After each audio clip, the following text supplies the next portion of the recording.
All right, what's up, everybody? Welcome to the podcast. It's your host, Brent Bilski, a.k.a. Double B, the 110 Soldier. All right, too many things to get into, so let's kick things off with the first one. The most exciting thing still to me in sports. Corey, pop it up. It's Angel versus Caitlyn, Rookie of the Year. Not letting this go, man. This is beef. Shit's beef. I'm loving it. This is the best rivalry in sports. It's the coolest thing going right now. There are some other things I want to discuss, but right now, Angel versus Caitlyn for Rookie of the Year is just fun, and it's hit water cooler talk, and that's always important. When it's gotten past the casuals and now almost everybody has an opinion or at least some sort of feeling one way or the other, and everyone's picked a side, and it's a beautiful thing, and actually they're neck and neck, 1 and 2. I keep talking about that. They are inching right next to each other. This is a race that's going to go to the end of the season as long as they both stay healthy. Right now, Caitlyn is still the Vegas favorite, though. She is negative 600 odds, which means that if you bet $10, you'd only win $11.67. Angel is second, though, at plus 360, which means if you bet 10, you'd win 46. So it's about 4 times, less, but it's still, she's right there, because to give you an idea, the next one behind them is Jackson at plus 25,000, and I'm just not even doing the math on that. So this is clearly a race between 1 and 2 for Rookie of the Year. Both fan bases don't like each other. It's beef. Good old-fashioned beef. I am so here for this. They both made the All-Star team. I cannot wait until July 20th. They're actually going to play together. That's going to be a lot of fun to see how they interact. They're both in the playoffs currently. Right now, the Sky are in 7th place at 9 and 12. The Fever are in 8th place at 9 and 14. The television ratings, as I have just lectured on and on, continue to go all the way from college now to the pros. In their first 3 games, where Caitlyn is 2 and 1, I'm going to throw that in there. They had the 6th most watched game, the 2nd most watched game, and the first most watched game all season, and that's in concurrent as far as like the date. So every time they play each other, the ratings get higher. The last one they did was the highest rated WNBA game in the last 20 years. That's the highest rated Disney's ever had on ESPN in their entire history of airing WNBA games. And again, the sides have been chosen, the lines have been drawn. This is like presidential. Like, I feel the same amount of when I do videos and stuff or talk to people, the comments and the fighting and everything else. This reminds me of like a good old-fashioned presidential election. I'm on this side, you're on that side. I don't want your side to win. If you do, the world's going to end because I hate you. It's that. It's fun. It's fun. So what's the latest? All right, let's pop it up. Let's start with my girl, Caitlyn, the Supergirl first. Corey, go ahead and hit this for me, as she is, again, currently 13th in the league in scoring, 2nd in assists, 4th in three-pointers made. She did just lose to the Mystics. They were down 21 in the 4th quarter. They almost came back. Aaliyah Boston was in foul trouble. But my girl Caitlyn was the first person ever, WNBA or NBA, since 1973 in the last 50 years to get 29 points, 13 assists, 5 rebounds, 5 steals, and 3 blocks all in one game. She's the second only to Cynthia Cooper ever in WNBA history to lead her team in points, assists, steals, and blocks in one game. She is now number 1 in the WNBA in points created, and I need to stress that part. Points created. When you take points and assists and you combine those averages, she is number 1 in the league. She is currently responsible for 31.9 points per game. Number 1 in the WNBA over Ionescu and Jackie Young. In the last 6 games, like this 29-point game, she is going ham. Last 6 games, she is averaging 18 points per game and 11.5 assists. She would decimate number 1 right now at like 7.9 or whatever it is. And that also means, again, points created. She is responsible currently in the last 6 games for 41 points per game of the 80 total they scored. That one girl by herself is already worth half the amount of points, and actually a little bit more than anybody else on the floor. She is half the offense currently, and I mean, I hear about the turnovers and you guys with the turnovers. Yes, she does have a lot of turnovers. That's something she does need to work on. But again, she is responsible for half the offense, so she probably has the ball at least half the time. And again, yes, she does. She's setting rookie records. She's maybe going to set all-time records. But just to give you an idea, in case you want to throw that in there, the turnovers. That's everybody's favorite thing to go to, is the turnovers with Caitlin Clark. Just so you know, the leaders all-time in turnovers in the WNBA is Diana Taurasi. Hi, Diana. And LeBron James in the NBA. Arguably the two GOATs of their, respective teams there, or respective leagues, are actually number one in both turnovers in both the WNBA and NBA. When you are the main creator of an offense, you're going to have the ball a lot. And again, she's half the offense statistically. She's going to have to try to push things and try to do things. Steph Curry's always been high in turnovers. Steve Nash was high in turnovers. That's multiple MVPs right there. I mean, again, LeBron in his 4 rings, Diana Taurasi in all her rings, they've all been high in turnovers. And I know it's everyone's favorite go-to as a casual because you really don't know what you're talking about, but I have to throw that in there, that it's really not, that's an overrated, overused criticism of her game. She does need to do better, but it's not the end-all be-all when you consider the company that she's in. And again, she's averaging half the points for her damn team, which is going to lead me now to the next part of this. And this is something personal because, again, I'm all for all this race. I'm loving all this, but I made a video the other day. Of course, you can put this picture up here. Can we please stop the bullshit? And what I'm trying to explain here, I had a video the other day where I put it out and I was talking about how this was actually in response to Diana Taurasi and Breanna Stewart and some of the other people, Angel Reese, who had a lot of talent around them in college, where Caitlin only had the 39th best overall recruit as her second best player. My complaint was, and why I wanted to see her in the Olympics and why I wanted to see her on USA Basketball and now the All-Star game, is that I want to see her play surrounded by talent. Every time I watch this poor girl, she is surrounded by double teams and all the focus on her, and she just has, like, I mean, from college to the pros, I've yet to see her be like, man, she clearly has more talent on her squad. And I had clipped it, and so a lot of people thought I was just talking about the pros, but let's bring it into the pros, and again, let's stop the bullshit with this idea that Caitlin Clark is surrounded by talent the same way Diana Taurasi is, Breanna Stewart, Kelsey Plum, Angel Reese, anybody else who's made a comment about her. Again, she is number one in the entire league in points created when you add points and assists together, and the last 6 games has been responsible for half the offense. The Indiana Fever have been the number one pick the last 2 seasons in a row because they're not any good. The last 5 years, they have been 6-16, 6-26, 5-31, 13-27 is their best record, and they're already currently 9-14, so they don't have to go like 3-14 to tie last season's record. They have not, I'm sorry, been a talented roster like the Liberty or the Aces or people that other people bring up, and not to mention the All-Stars. Let's bring it into, because that was the comment that people got into, saying, oh, well, she has All-Stars, she has Aaliyah Boston, she has Kelsey Mitchell, they're on the All-Star team. It's exactly the same thing, possibly better. Again, can we please cut the shit? Aaliyah Boston, who I love and I'm rooting for, has admitted it has been a slow start, and it's been a down year. She's down in points per game for sure. She has been heavily inconsistent. That missed 6 games, she only had like 4 points because she was in foul trouble, and has continued to be up and down, up and down, up and down. She claims mental health issues. I'm praying for her. I love Aaliyah Boston, but she has been down so far this season. Kelsey Mitchell, the other All-Star, and I actually think is the second best player. I really like Kelsey Mitchell. Is, for one, very undersized, and 2, she's a pure scorer, and that's it. I love Kelsey. She can bomb. She's leading the Fever in scoring, averaging like 16.6, 16.5 points per game, but she only averages 1.8 assists. Kelsey scores, and that's it. And she's like 5'8". That's really all she's out there to do is help, as far as scoring. The other decent players, Smith has been very inconsistent. She has her moments. And Samuelson, the other one I have up there, who is from UConn, star with Breanna Stewart. She's a very good player, but it has to be at least brought up that, understandably, she's had a little bit of a tough start to the year because she just had a baby last year. She's still coming back from having a child. So Samuelson, if you watch her, is clearly not, she's still playing herself into shape. She's not really where she wants to be yet because, she had a freaking kid. So understandably, she's not where she wants to be. So that's her 3 best options right now.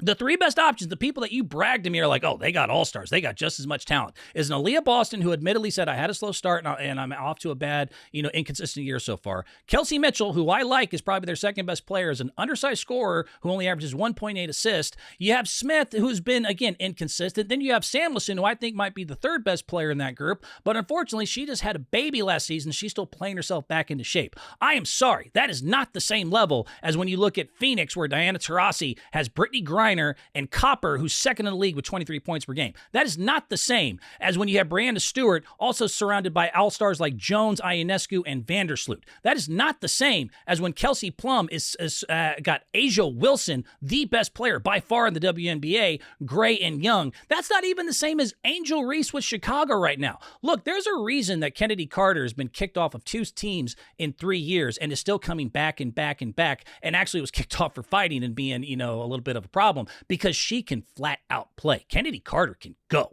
She can absolutely play. Mabry's a much better shooter, and Cardoso is, again, they have so much more size. The Fever are also undersized. So I don't want to hear it. Or at least just say, look, I don't really know what I'm talking about.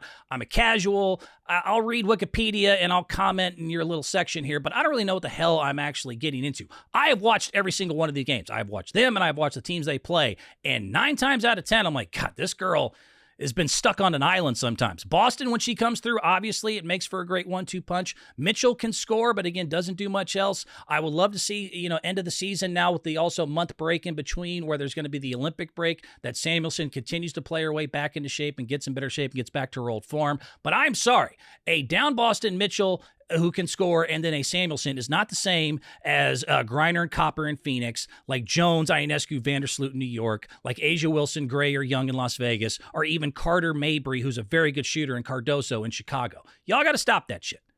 Or don't, and just, let me know that you really aren't actually paying attention to the games. Now, on the other side, this has been also very fun. Again, Angel has risen.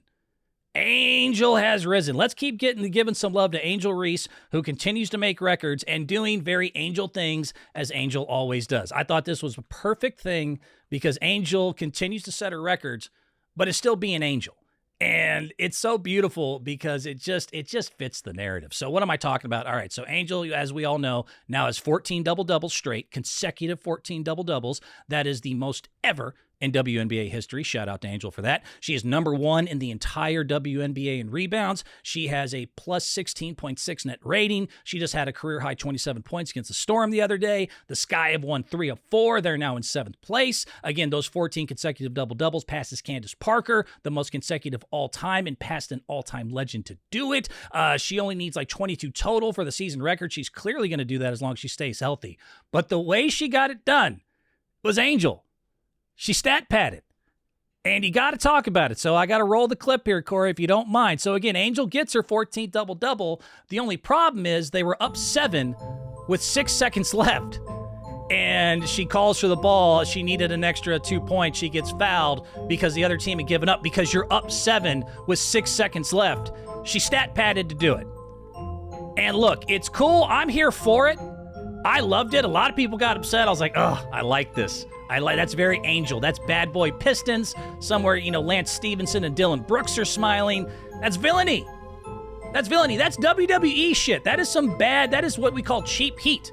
I mean, if you don't believe me, that's fine. But just try to tell me that you don't know any better, and we can have that conversation. But tell me she didn't stat pad when you're up 7 with 6 seconds left. Tell me you don't know what time it is, even though you're wearing an Apple Watch holding your iPhone and you're staring at a clock. Tell me you don't know that she broke one of the biggest cardinal rules in basketball, that if you're up that much with that little time left, you're supposed to dribble the ball out. And actually in other games in NBA, it'll lead to a fight. Ask Lester Quinones from the Warriors last year how that went. Tell me you don't know or don't believe that if the Fever did this with Caitlin Clark, when she got her historic triple-double, if they were up 7 with 6 seconds left and Boston just cut to the lane when no one's playing defense and she got her last assist and they all started celebrating, you know what I mean? Tell me you wouldn't be furious. You wouldn't be on, this bitch ain't shit. Tell me you wouldn't say all that, and let's keep it a buck. Tell me that this isn't a little angelish in her behavior, in the way that she can just stir that pot and get you a little riled up. But again, I think it's great for basketball. But do all that and tell me all that and try not to lie. Don't lie to yourself or lie to me.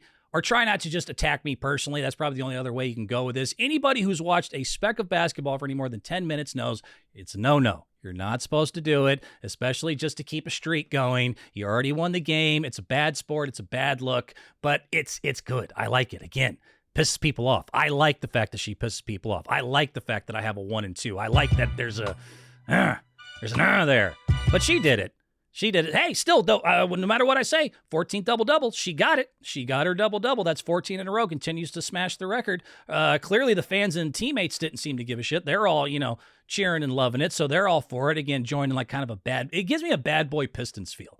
That's what I feel when I watch the Chicago side. They don't care about anybody else. They're going to get on you. They're going to get a little nasty. They might throw a cheap shot here and there, but they're winning games. They're way ahead of schedule. And the bad boy Pistons, go back and look and talk about how they were really able at a time when the Lakers and the Celtics and the Bulls and all these other teams were supposed to be, the one we discussed. These little bad boy Pistons came out of nowhere, stole a couple championships, and kind of hijacked what the narrative was supposed to be. Angel and the Sky are doing that. Carter isn't supposed to be in the league anymore. Angel is controversial to say the least. Chicago Sky were not considered. I think they're actually ranked 12th out of 12th as far as expected record this year. They're now 7th in the playoffs. Angel is setting all types of records. This so reminds me of the Pistons. It's just this idea of like, hey, we don't give a damn if you want us here. We don't give a damn if you expected us here. We're just going to come take it.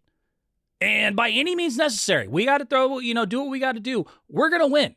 And if you don't like it, we got one here for you. That is such, you need it. You need both. And that's why, as I move to this next picture, here's another thing. You can tell me all the things like I said, but just don't tell me to separate the two.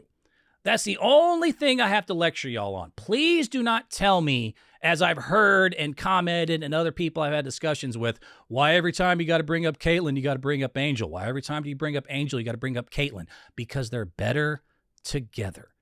I really don't know what else to tell you. Great rivalries do so much better than individual success, and this is too important to the league, and it's too important to the growth, and it's too important to what everything is going on right now. A great rivalry, a Magic and Larry, it is so great for the actual evolvement and the rise of any sport or league, and I can go down a list of examples here. Again, Magic and Larry, you look at Ali Frazier boxing, Palmer Nicholas golf, McGuire Sosa during the home run chase, Everett Navratilova, Rock Stone Cold saved wrestling, Brady Manning, Kobe Shaq. It's always great when you have two of them and you got clear sides, you have mainstream attention, and you have fan bases that really don't like the other fan bases. And the most important part of all this is that even though you dislike that other fan base and that player, in your heart of hearts, it's truly a competition. And that's why Angel and Caitlyn are just so special, because both sides don't like each other,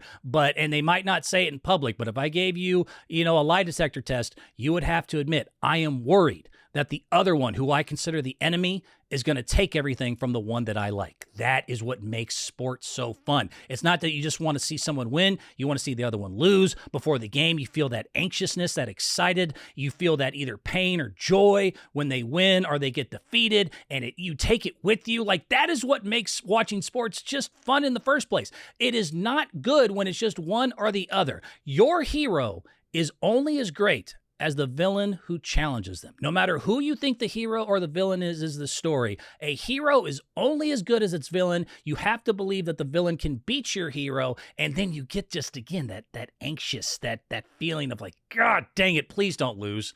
Not to her, not to him. Don't lose to that one. I don't want to hear it. I don't want to see it. I don't want to hear from the fan base. That is what makes a true rivalry. That is what makes it, That's what we have here. It's so goddamn fun. I am so happy watching this basketball right now. And the other great thing about all this too, and this is just a little side note before I move on, the other great thing about Angel and Caitlyn and watching them kind of take over sports right now in the Rookie of the Year race, they're making it cool to be a women's basketball player. I grew up playing basketball. The girls' basketball team were not the popular girls in school. They were not considered a cool thing to do. It was just not considered that. I am watching Angel and Caitlyn and being able to represent where kids are just coming up, identifying, oh, this person looks like me. This person's where I'm from. And they're both going out of their way, as you can see, in that hero feeling that I used to have when I'd watch Magic, or if I, watched a Bruce Lee flick or something. That feeling you would get of like, I want to be like that. I am seeing little girls do that. I am seeing little girls just run up to them like they're their heroes. They are making basketball cool for women. And I mean, no matter if none of them ever played a professional sport a day in their life, if they even go and just play basketball for a few years, I think that is so good for your soul, for your character. I mean, look, I play team sports, so I'm going to be biased here, but I truly believe that playing team sports growing up is one of the best things you can do to teach a child about character and how to get along with others and how we all can work together. You know what I mean? Like, there's a lot of things that you learn from life that aren't just involved with actually winning or losing, that come from team sports. Angel and Caitlyn are making that cool. Girls want to play basketball now. It is considered a thing that to brag about, that I'm a star basketball player. I grew up in an era when that was not the case. And I mean, again, I just think that, they're not just changing the WNBA, the perspective, the ratings. I don't want to be dramatic and say they're changing the world, Corey, but I mean, I kind of, like you get a group of kids like that to start following, that changes stuff. Angel and Caitlin are on that level. I have no idea who's going to win Rookie of the Year. I'm still Team Clark all the way. I'm going to be on that side till the day I die. She's Steph Curry in a ponytail to me. I love Steph Curry too much to not join that side. But Angel, you're fun, and you're pushing her, and it could go either way. ESPN has Angel at 1, just so you know. A lot of metrics have Angel at 1. I think Caitlin still 1, but a lot of people have Angel at 1, and that's, again, I don't know. I don't know who's going to win. And I'm watching every time. I'm checking box scores. I'm watching both games. I'm having a grand-ass time with it. So there you go. All right, moving on. Speaking of basketball, Steph Curry and challenging and all that other stuff, we have the Olympics coming up, and the men's basketball team played last night. So let's talk about the Olympics. We'll get to that here in just a second. Corey with the pictures. Let me play this. The Olympics are here. The Olympics are here. And yes, I played that on purpose because, boy, do they have a lot of sex at the Olympics. This is my favorite story when it comes to the Olympics. Do you know every single Olympics now, they pass out 300,000 condoms for 14,250 athletes? That means they average 21 condoms per athlete on a 2-week basis. They be getting it on, man. Sex. You know what? Hey, you're 21, 19. You're in perfect condition. You look as good as you can. You're in a foreign place. Hey, have your fun. But I just always thought that's my favorite little stat about the Olympics. They have to traditionally hand out 300,000 condoms for 14,250 athletes. 21 per athlete. That's a lot of sex, man. And they said they see it everywhere. They're like in the hallways, the staircases. They don't give a damn. If you're that good looking and beautiful, young and beautiful, have fun. Go at it. You know what I mean? Yeah, get to it. But the other thing that they got to last night was the Olympics men basketball team. That was their first challenge last night. The Avengers have assembled. And I actually like this nickname because they sucked out loud in the FIBA World Games. We used to have the Redeem Team back in the day. Now we have the Avengers. I don't know if everyone's calling them that. I'm calling them that. I think that's a great nickname. All right, you got me. That's an awesome nickname. The Avengers have assembled. Corey, put this one up for me here as we got the highlights from last night, taking on Canada, who's a very good team. Dylan Brooks, Jamal Murray, SGA, and they put in they were light work. Even with just 4 days of practice and still getting things done, this is a damn good team. This team is going to most likely easily win the gold medal. If the United States do not win the gold medal in basketball this year with the roster they have assembled, they have embarrassed themselves and they have choked, and something has gone horribly wrong. This roster is pretty damn stacked. You got Bam Adebayo, Devin Booker, Steph Curry, Anthony Davis, Kevin Durant, Anthony Edwards, who's up and coming right now. You got Embiid, Halliburton, Drew Holiday, great defender, LeBron James, Jason Tatum off his title win, and Derek White, who has now replaced Kawhi Leonard. I didn't want to get into that story. Kawhi Leonard decided to go off the Olympics, and they had to replace him with Derek White. Look, if you're not used to this by now, this is Kawhi Leonard. He's fickle. Like, I would be shocked if the dude shows up to his own wedding. Like, he can never make up his mind. One day he's here, one day he's there. That's a whole nother side story. But it was fun to watch. Again, Canada gave him a run to start the game off. But, I mean, look, talent, this level, Steph Curry, bang. Steph Curry had a nice Curry flurry in the third quarter. They're only going to get more and more improved. But this team has everything. This team has everything. Steph threw the pose there. I got to love the pose he threw. And there's no missing link here. Obviously, with Steph and Booker, you got the shooting. With Davis and Embiid, you got the height, you got versatility with LeBron, Tatum, Kevin Durant. You got young bucks and athletes and scorers. Look at LeBron at 39 years old, still slamming it. I mean, there is no missing piece here in this roster. So if y'all don't win the gold medal, shame on you, because Canada's supposed to be a challenge. Canada's probably the best second team we got out there, and they were light work.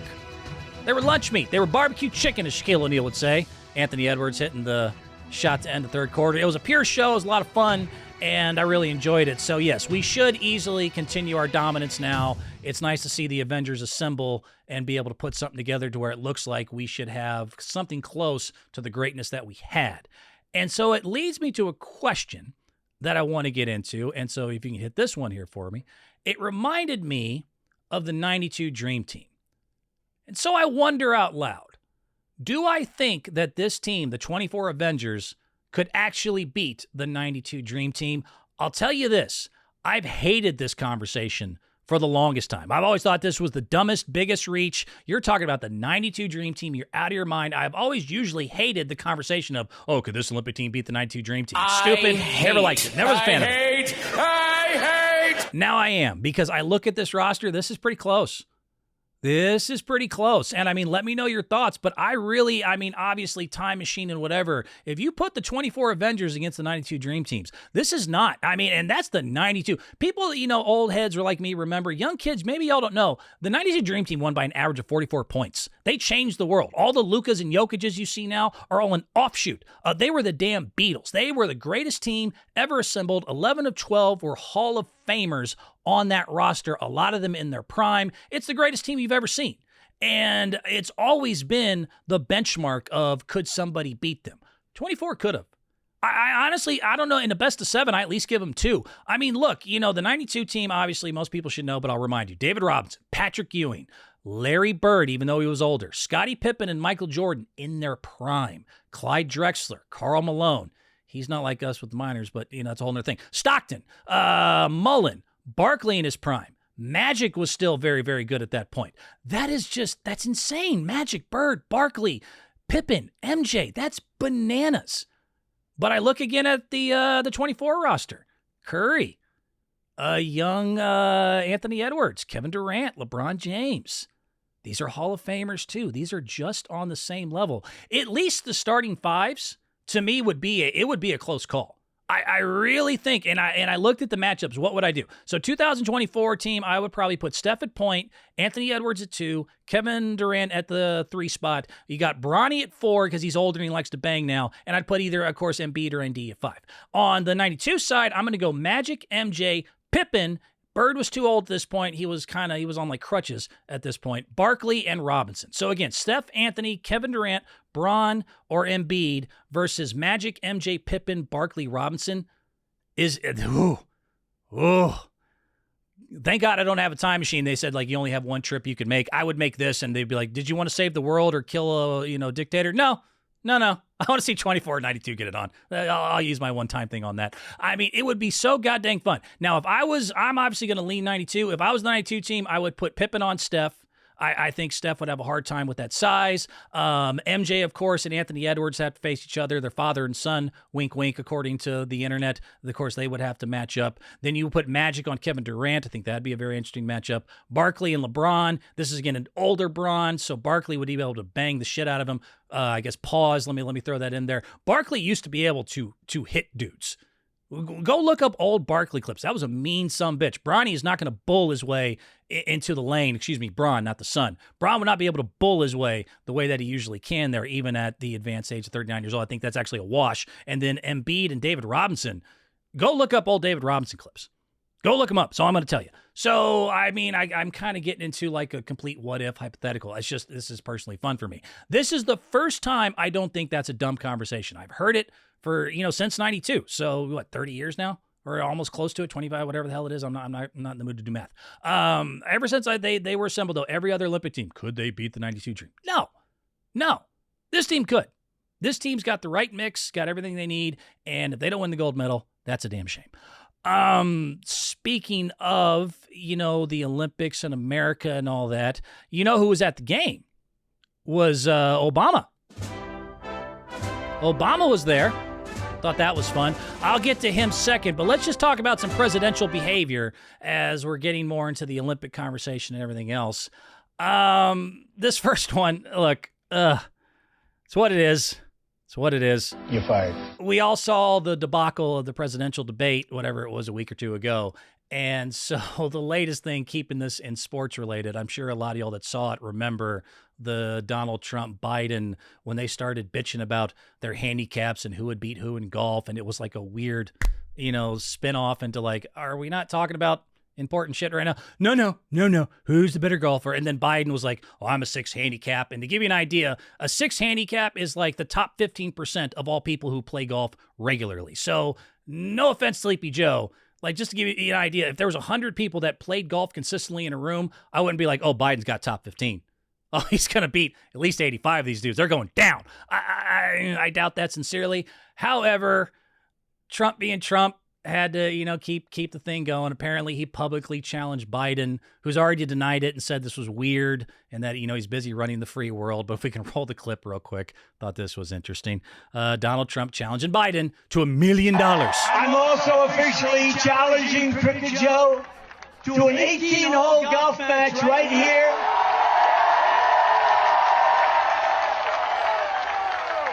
On Doral Blue Monster, considered one of the greatest tournament golf courses anywhere in the world, one of the great courses of the world. It will be among the most watched sporting events in history, maybe bigger than the Ryder Cup or even the Masters. And I will even give Joe Biden 10 strokes aside. 10 strokes, that's a lot. That means 20 strokes in case you don't play golf. I will give him 10 strokes aside, and if he wins, I will give the charity of his choice, any charity that he wants, $1 million. And I'll bet you he doesn't take the offer. I would bet he, because he's all talk. And he didn't take the offer. But, I mean, look, they got better things and more important things to worry about, but I'd watch it. I do say that. I mean, you got to love the whole, it'd be bigger than Masters, it'd be bigger than anything in the world, biggest sporting event ever. I don't do a great Trump, but just in case you want some hints, like the voice is not really the key. The two things to doing Trump, if you ever want to do an impersonation, one, exaggerate, then compound the exaggeration, and then two, use phrases like, boy, everyone will say, or people will say, wow. So like, if you were ordering fries as Trump, you'd be like, ordered extra large fries. I mean, I'm going to get so many fries. Probably the most fries ever. More fries than anyone's ever seen. I mean, it's going to be the most amount of fries. Idaho actually called me the other day and said they're out of fries. People are going to look at me and say, boy, wow, that's a lot of fries. Like, you just kind of do that, and that's kind of the easiest way to pull that off. So in case you ever wondered how to do that, I don't know why you would, but there you go.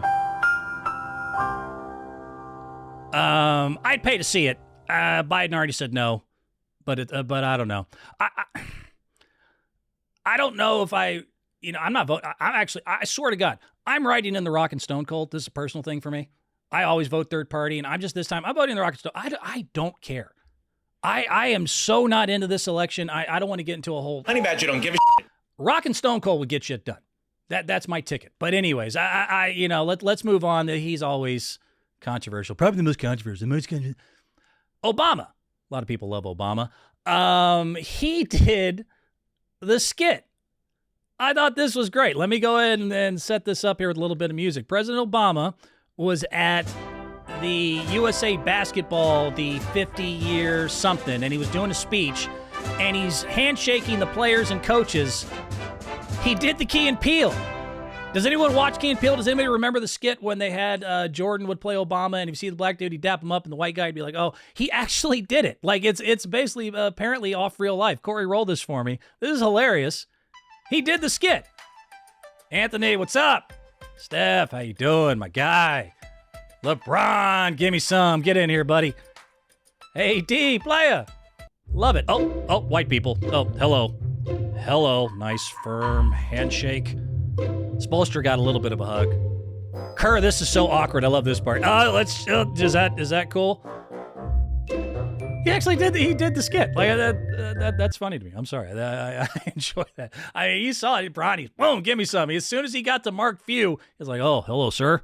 Good to meet you. First rule of politics. Know your audience, know your demographic, and how to relate to them. You might have confused Few if you gave him too much of the confusion. Although, I mean, obviously, Gonzaga, actually, yeah, he probably wouldn't know. Staying on the Olympic theme, as I will move on. This is another thing. This is actually, a lot of people didn't catch this story. I love this story, and it's so America that it just speaks to the, like, I'm Texan. I am not really on either side, but I do have a little bit of that, like, America. I have it. A little bit in me. I have a little pride here. What we did to France, if you can roll this picture here for me, and how we told them we're basically too cool and you can stick it.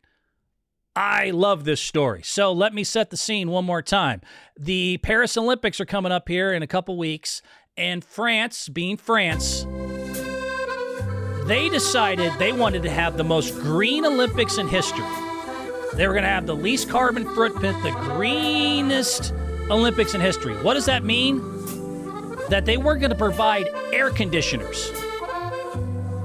France decided as the host, and by the way, let me go ahead and get into this. It's supposed to be on record the hottest Olympics maybe in Summer Games history. These people decided that they didn't want to give any of the athletes air conditioners. They said, we have cooling systems and we have these innovative, eco-friendly cooling solutions with insulation and facades. And I mean, all this, that is nonsense. They said it might be on average 104 degrees at this Paris Olympics. And there's actually been warnings from, people, scientists of saying, hey, you got to really watch their heat here. It's going to be 104 degrees. People might die. Like, we're concerned athletes might have, some issues here with the heat. And France was trying to say, because again, and I hate this so much, I hate more than anything when you make political points on Olympic people's dime. It drives me crazy when I watch Olympic athletes become political pawns. That's why this pissed me off so much, because, dude, it's not the time. It's not the time. If anybody is ever, just for fun, Google what a normal person has to do to become an Olympic athlete. You think that you have a hard job, or you think you've dedicated your life to something, go Google what the average gymnast, swimmer, track and field star, whoever. Dude, it is morning, noon, and night, a thing that 99.9% of us won't understand. Only 2,500 people per year really know what it takes. And I mean dedicating your whole life to 2 weeks and 1 moment every 4 years. It is not the responsibility of the country that is hosting you to make a bullshit little declaration that we're going to get rid of air conditioners, because I'm sorry, just like boycotting the Olympics, 2 weeks of not having AC for the athletes is not stopping global warming. It's the same way that boycotting people from being able to compete in the Olympics was not stopping the war. This is 2 weeks, and this is about the athletes. Your responsibility as a host is supposed to be to make them the most comfortable possible. Any country hosting, any city hosting, you have 2 responsibilities. First one, keep people safe. Second one, you make sure the athletes that you paid and fought and asked to be in your city are in the most optimal conditions to perform in the thing that they have dedicated their entire life to once every 4 years and only 2 weeks to do it. You go out of your way to make sure they're the most comfortable they can possibly be. That's it. It's not your job to make a statement about going green. It's not your job to take away their air conditioners. It's not your job to boycott the Olympics, do anything else. Your job is to make them comfortable. And so, long story short, we told them to stick it. And I love it, and the other countries followed suit. We told France right here and here. So as soon as they heard that, the Olympics committee in the United States got together, and they all decided, well, screw it, we'll bring our own air conditioners. We literally shipped our own ACs to the units. We're like, nah, son. I'm here to handle business. I'm here to win a gold medal. I'm not here to be a part of your political ploy. And so after we did it, then other countries again followed suit. UK, Australia, Denmark, and Italy have all come together, and we brought ACs, and we got one right here for you, because you're not going to take away our air conditioning in the hottest summer in the Olympic Games in possibly history, as you want to make some little point. See what I'm saying? America. I like it. Take that, Frenchie. Again, they go through too much. Olympic athletes, they dedicate their lives to this. You don't take away their AC for 2 weeks. It doesn't solve anything. Doesn't solve a thing. Other than makes you look good. And you get to go, oh, look at us. We don't need the AC. All right. So that was a fun one. This story sucks. I don't want to get too far into it. We've even discussed we'll probably only play certain parts of this. Drugs are bad, but they're not an excuse. As we can go to this next picture for me, Corey. Drugs are bad. You shouldn't do drugs. If you do them, you're bad. Because drugs are bad. Ryan Garcia, do not blame the booze. Do not blame the booze. Do not blame the alcohol. I am calling so much horseshit on this story. And a lot of people have heard about this, so let me just set the basic scenarios here. But to give you an understanding of at least why I'm saying this and where I'm coming from, a lot of people don't like to talk about this. It really doesn't bother me. I'm almost 3 years sober. I'll be 3 years sober next month. I had major problems with substance abuse and addiction. I had to go to rehab. I had to really do the whole thing. I have been in it, seen it for the last 3 years. One of my biggest pet peeves by people that are first coming into recovery, or even people in the outside world, they love to try to give you the idea that somehow being drunk or high completely changes their thoughts, and they say things that they would never say. Here's something you need to know. Alcohol and most drugs, other than like crystal meth, all they do is expose you. They don't change you. All they do is lower your inhibitions to say the crazy thing that you think, I would never say that in public, but it's in here. And it's in here. It's somewhere in here. The drugs didn't create the thought. And so that is something I really have to take a stand and call bullshit on Ryan Garcia. And in case y'all missed the story, Ryan Garcia, just April 20th, he shocked the world. People didn't think he could do it, upset Devin Haney, and the pound for pound considered one of the greatest boxers in the world. And it's already been overturned and suspended. He failed a PED test. But now the WBC expelled him because he went on a rant that is beyond comprehension. I am not a sensitive person, but I mean, to say this is a little racist. Oh, I'm sorry. I guess that was a little racist. I should say so. I've been around. Again, I've seen and been around some cultures and I've heard people talk. Ryan Garcia knowingly and willingly was on some Twitch stream. This was not caught. This was not recorded. This was not a secret. He knew what he was saying publicly. He's trying to blame on being drunk or high, and now he's going to rehab, and it's all about, substance abuse. And I've heard him say, you got to understand, you say some crazy stuff when you're drunk or you're high. You don't say what Ryan Garcia said. And I don't even want to give this too much suspense, but I'm only going to play, we'll probably do about 20 seconds. Without further ado, and trigger warning, this is not normal. It shocked me. It's hard to shock me. This shocked me. This is Ryan Garcia knowingly and willingly going on the internet and saying this nonsense. I hate niggas. I'm anti-black. Nigga, I'm KKK, nigga. I hate niggas. Nigga, I'm KKK. No, nigga, I'm KKK. Hey, let's go bring George Floyd back to life and kill that nigga again. Yeah, we can pop it there. I mean, that's the line that is just like, give me a freaking break. That is not drugs. That is not alcohol. That you got something here. Again, 20 years, had to go to rehab. I had all sorts of problems. And even if you recorded me all day, you cannot blame the alcohol or drug to come up with the idea and utter the sentence knowingly and willingly publicly, I would like to reincarnate George Floyd so I can kill him again. That's here, man. That comes from somewhere. The alcohol or drugs gave you the balls to say it and say it with declaration. I didn't even play that whole clip, by the way. He goes way worse. I mean, hard R's. Constant. I hate this. Still that. Do this. It was not. I'm sorry. That's not just something that's like, oh, I had a bad day or I had too much to drink. Bullshit. You got some weird issues. And so when this came out, obviously the WBC said, dude, you got to go. I don't know if he'll ever recover from this. But again, he kept trying to do the whole, oh, I'm going to rehab and you got to understand and I'm misunderstood and no. Now, the second part of this I do need to mention is that in the apology, his family made a statement. And just to give you an idea, again, this type of stuff, you don't just come up and grow with it. It comes from somewhere. You learn it from somewhere. The family in the statement where he, was trying to blame everything on drugs, they actually came out and said two things. They said, quote, it doesn't align with our family values. And two, that's not how he was raised. Therefore, let me remind you again, this is with a microphone on.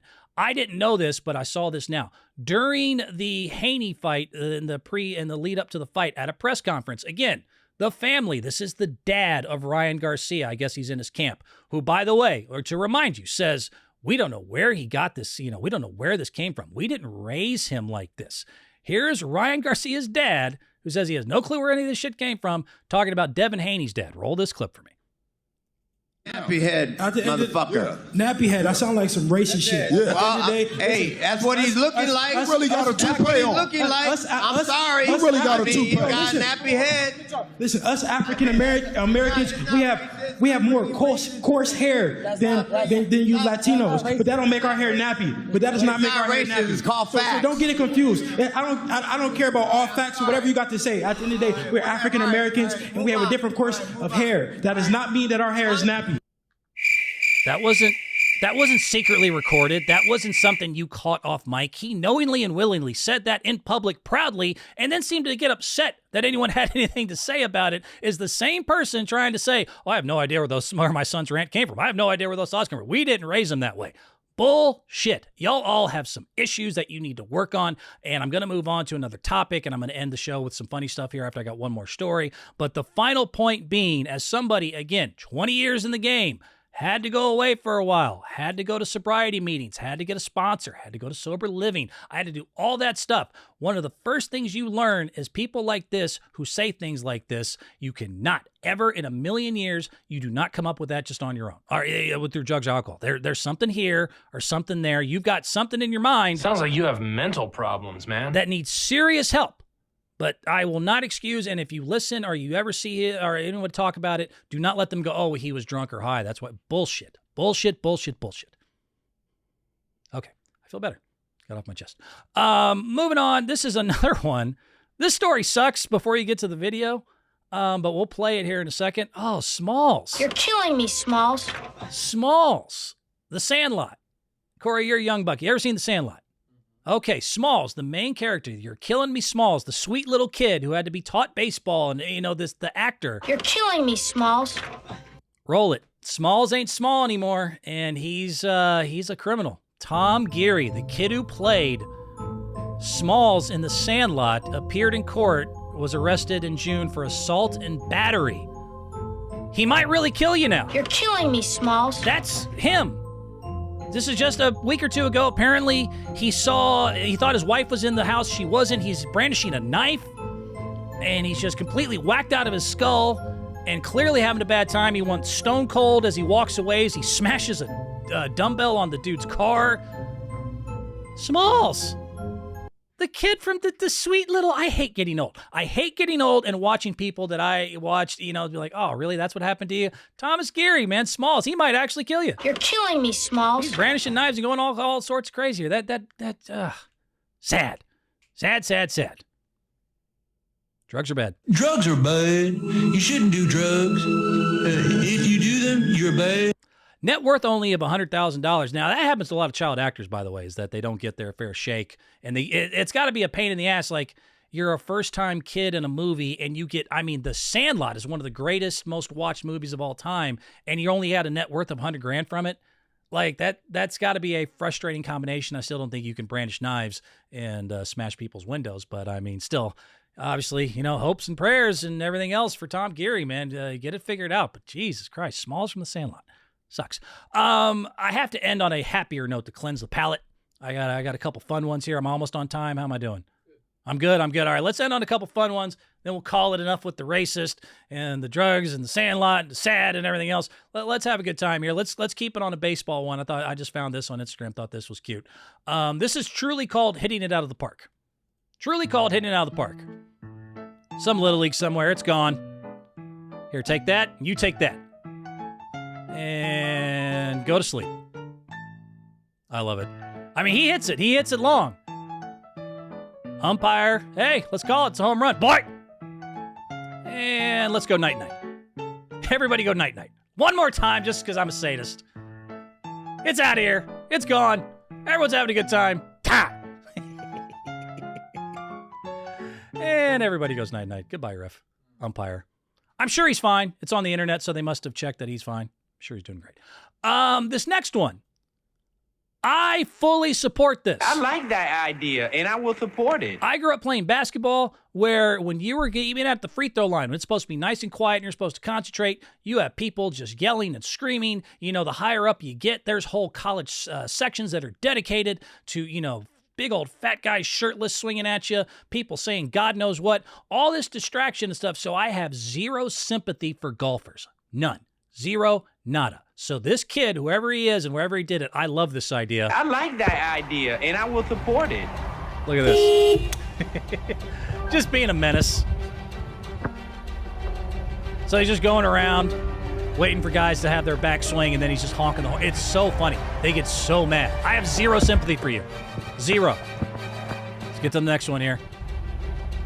Everyone be nice and quiet for his backstroke here as we slow. Hey, fucker, get out of here! What are you doing, asshole? I'm gonna fucking put a dent in your car. Golfers get so mad at this. I think it's hilarious. What are you doing, dumbass? Again, I cover basketball. They tried to distract us. You're an idiot. I fully want more people to do this.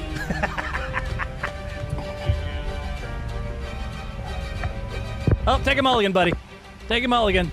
Must have been a mistake. Here you go. Line it up. Line it up. I get so mad. Now, the kid needs to be careful, obviously. And I guess maybe legally I can't tell you to go do this.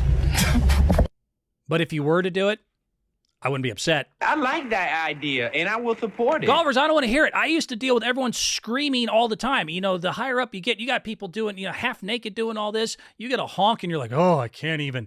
I mean, I've been around, I don't know, Corey, you're in golfing, but there's people, man, they'll take 10 minutes and God forbid a cricket chirps and they're like, oh, I gotta, would you just hit the ball? No one's here. It's not the Masters. No one's watching. Tiger, relax. All right, well, this Tiger's got to go. Love you guys. Talk to you next time. Caitlin, Angel, let's keep it going.